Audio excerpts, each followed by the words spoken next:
مساء الخير.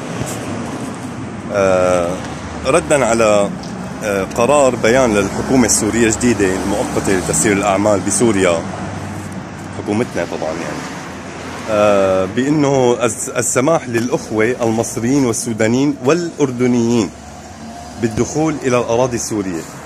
مع احترامنا الشديد لحكومتنا الموقرة نحن،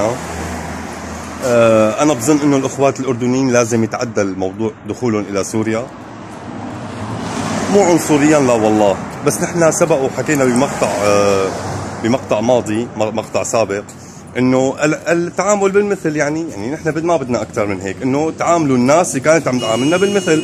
بالنسبه لاخواتنا السودانيين بارك الله فيهم، يعني ناس طيبين، ناس اصحاب نخوه، فتحوا لنا صدورهم وبيوتهم واراضيهم وبلادهم، وما عملوا لنا خيمه انه ينزل فيها مواطن سوري كسودانيين. بالنسبه لاخواتي المصريين الله يبارك فيهم، اصحاب نخوه واصحاب شرف، فتحوا لنا بيوتهم واراضيهم وبلادهم، نفس المبدا عاملوا لنا. نحن بنجي للاخوات الاردنيين اليوم، والله مو عنصريا قسما بالله.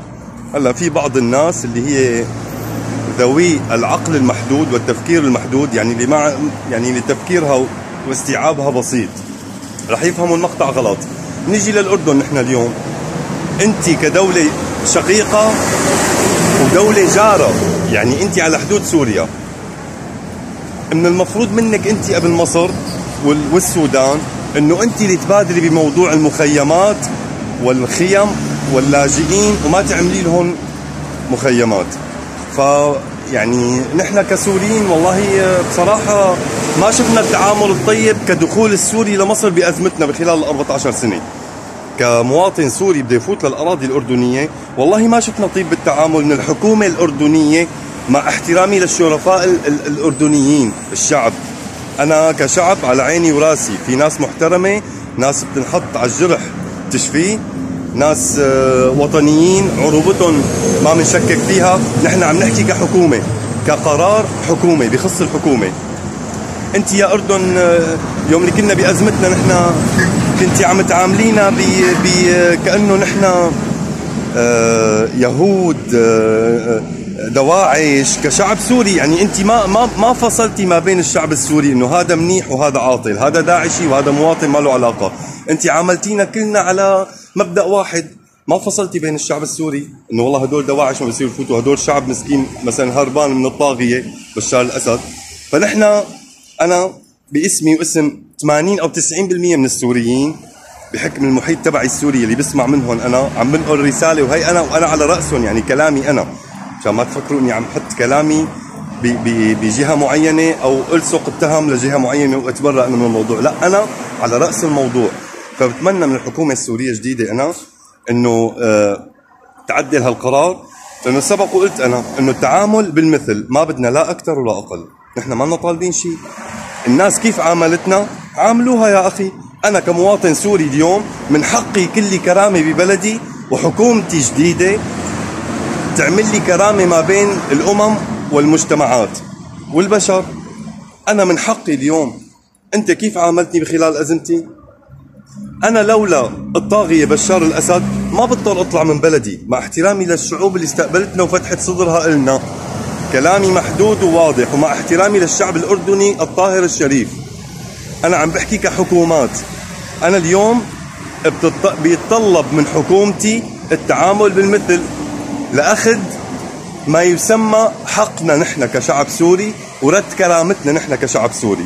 نحن ما لنا طالبين غير هيك، بس التعامل بالمثل، مثل ما كانوا الحكومة الأردنية فارضة علينا كمان قرارات لدخول السوري إلى الأراضي المملكة الأردنية الهاشمية، نفس الوقت الحكومة السورية تأخذ بعين الاعتبار أنه هذا الكلام ضروري ومهم جدا.